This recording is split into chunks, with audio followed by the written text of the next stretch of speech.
ਸੰਗਤ ਜੀ, ਤੁਸੀਂ ਸਾਰੇ ਇੱਕ ਵਾਰ ਬੜੇ ਹੀ ਪ੍ਰੇਮ ਤੇ ਸਤਿਕਾਰ ਨਾਲ ਗੁਰੂ ਕੀ ਫਤਿਹ ਬੁਲਾਓ ਜੀ। ਵਾਹਿਗੁਰੂ ਜੀ ਕਾ ਖਾਲਸਾ, ਵਾਹਿਗੁਰੂ ਜੀ ਕੀ ਫਤਿਹ। ਜੋ ਵਿਚਾਰ ਮੈਂ ਤੁਹਾਡੇ ਸਭ ਦੇ ਸਾਹਮਣੇ ਪੇਸ਼ ਕਰਨ ਲੱਗਾ ਹਾਂ, ਉਸ ਦਾ ਵਿਸ਼ਾ ਹੈ solution to depressive state of mind through Gurbani perspective. ਭਾਵ ਗੁਰਬਾਣੀ ਦੀ ਵਿਚਾਰਧਾਰਾ ਦਾ ਪਾਲਨ ਕਰਦਿਆਂ ਹੋਇਆ ਕਿਵੇਂ ਮਨੁੱਖ ਦੁੱਖ ਦੀ ਅਵਸਥਾ ਤੋਂ ਬਾਹਰ ਨਿਕਲ ਸਕਦਾ ਹੈ। ਸਾਧ ਸੰਗਤ ਜੀ, ਕੋਈ ਸੂਲੀ ਤੇ ਚੜ੍ਹ ਕੇ ਤੇ ਆਪਣੇ ਬੰਦ ਕਟਵਾ ਕੇ ਵੀ ਆਨੰਦ ਵਿੱਚ ਹੈ,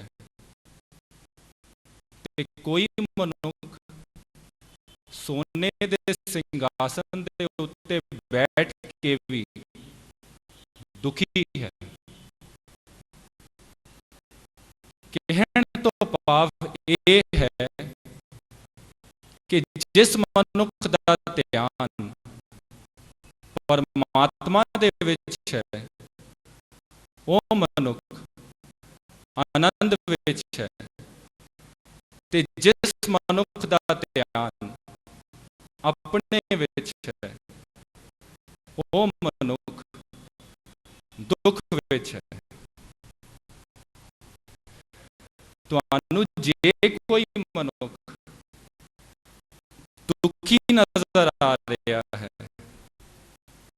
ਚਿੰਤਾਵਾਂ ਵਿੱਚ ਨਜ਼ਰ ਆ ਰਿਹਾ ਹੈ, ਜਾਂ ਇੰਜ ਕਹੀਏ ਡਿਪਰੈਸ਼ਨ ਵਿੱਚ ਨਜ਼ਰ ਆ ਰਿਹਾ ਹੈ, ਤਾਂ ਇਹ ਸਮਝ ਲੈਣਾ ਕਿ ਉਸ ਮਨੁੱਖ ਦਾ ਧਿਆਨ ਆਪਣੇ ਵਿੱਚ ਹੈ,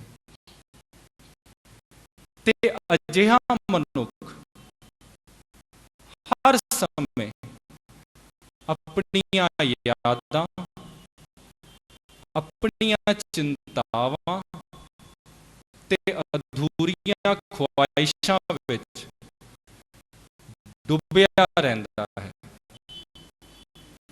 ਅਤੇ ਜਿਤਨਾ ਯਤਨ ਉਹ ਮਨੁੱਖ ਉਹਨਾਂ ਯਾਦਾਂ ਤੇ ਚਿੰਤਾਵਾਂ ਨੂੰ ਦੂਰ ਕਰਨ ਦਾ ਕਰਦਾ ਹੈ, ਉਨਾ ਹੀ ਉਹ ਮਨੁੱਖ ਉਹਨਾਂ ਯਾਦਾਂ ਤੇ ਚਿੰਤਾਵਾਂ ਵਿੱਚ ਹੋਰ ਘਿਰਦਾ ਜਾਂਦਾ ਹੈ। ਭਾਵ ਜਿਤਨਾ ਯਤਨ ਉਹ ਮਨੁੱਖ ਆਪਣੇ ਦੁੱਖ ਨੂੰ ਘੱਟ ਕਰਨ ਦਾ ਕਰਦਾ ਹੈ, ਉਨਾ ਹੀ ਉਸ ਦਾ ਦੁੱਖ ਹੋਰ ਵੱਧਦਾ ਜਾਂਦਾ ਹੈ, ਹੋਰ ਵੱਧਦਾ ਜਾਂਦਾ ਹੈ। ਇਹ ਗੱਲ ਉਹ ਮਨੁੱਖ ਨਹੀਂ ਸਮਝ ਸਕਦਾ ਕਿ ਉਸ ਦੇ ਦੁੱਖ ਦਾ ਕਾਰਨ ਅਸਲ ਵਿੱਚ ਉਸ ਦਾ ਆਪਣੇ ਵਿੱਚ ਧਿਆਨ ਹੀ ਹੈ। ਪਰ ਜੇ ਸਾਧ ਸੰਗਤ ਜੀ ਉਸ ਮਨੁੱਖ ਦਾ ਧਿਆਨ ਪਰਮਾਤਮਾ ਨਾਲ ਜੁੜ ਜਾਏ, ਤਾਂ ਫਿਰ ਕੀ ਹੋਵੇਗਾ?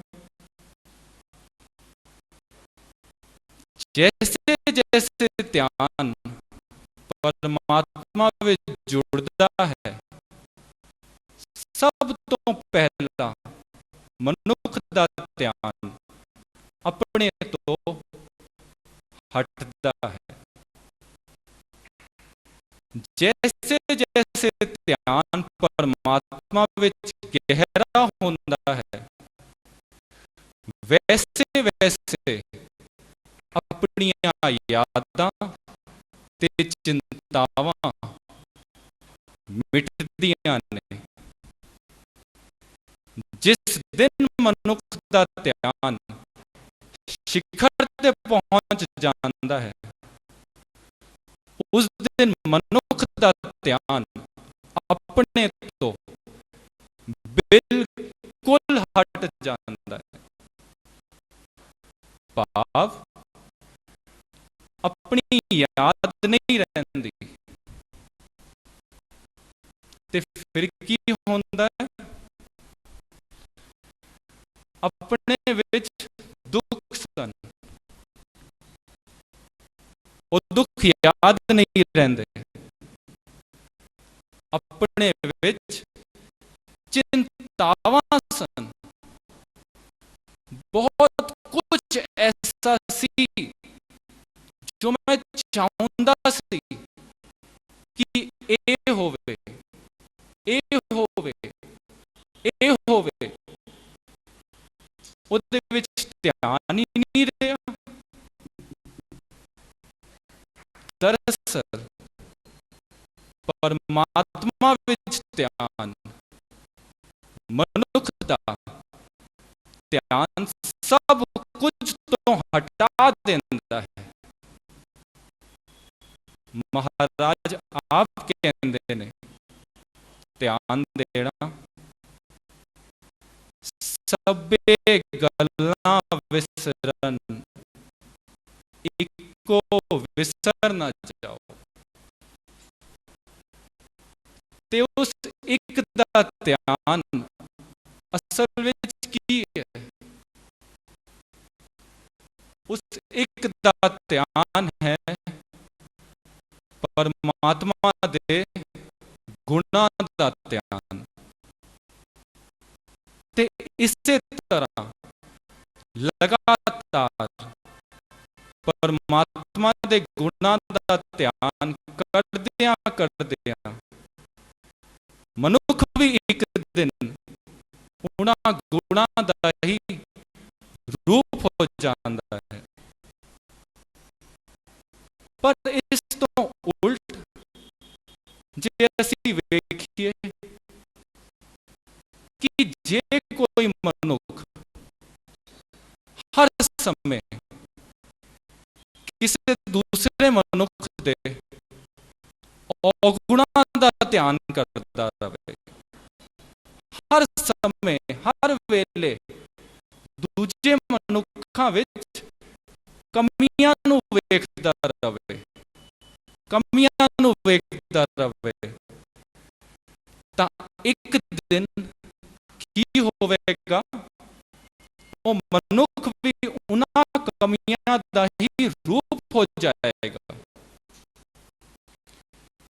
ਇਸ ਨੂੰ ਇੱਕ ਬੜੇ ਸੋਹਣੇ ਉਦਾਹਰਨ ਨਾਲ ਸਮਝਾਇਆ ਜਾ ਸਕਦਾ ਹੈ।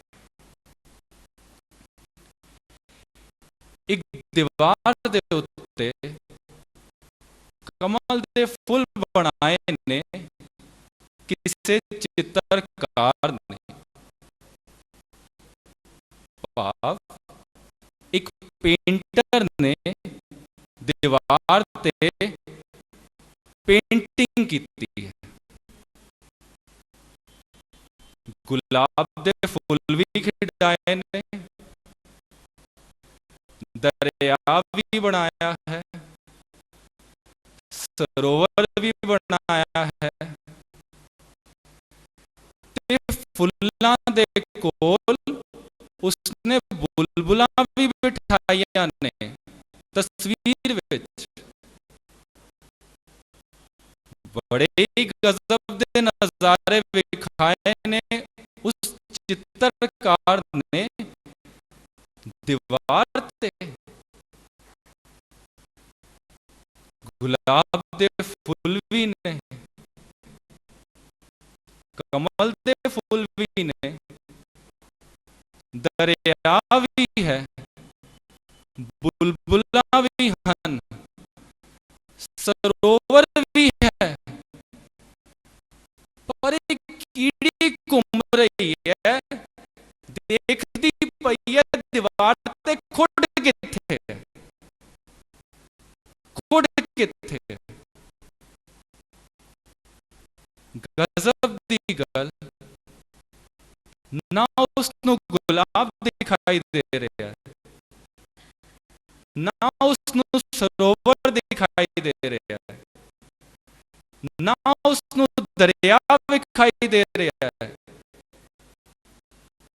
और लब रही है दीवार ते खुड किथे है। और दीवार है ते माड़ी मोटी खुड ते हो सकती है, हो सकती है। हर मनुखी शरीर साध संगत जी एक दीवार दी तरह है, ते जितने शरीर दे उत्ते रोम ने, इतने ही छिद्र भी ने, ते जे तन ते छिद्र ने तां मन विच भी होणगे, मन विच भी होणगे। जेता समुंद सागर नीर भरिया, तेते औगुण हमारे। साध संगत जी, जीवन बहुत कीमती है। फुल्लां नू वेखो, दरिया नू वेखो, कमल दे फुल्लां नू वेखो, सरोवर नू वेखो, की खुड्डां नू वेखना।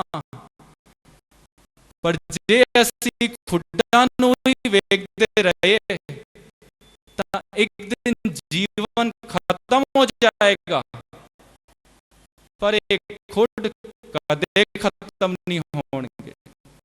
क्यों? सागर लहरा तो बिना होंदा ही नहीं, संसार दुखा तो बिना होंदा ही नहीं, सागर लहरा तो बिना होंदा ही नहीं, संसार चिंतावां तो बिना होंदा ही नहीं।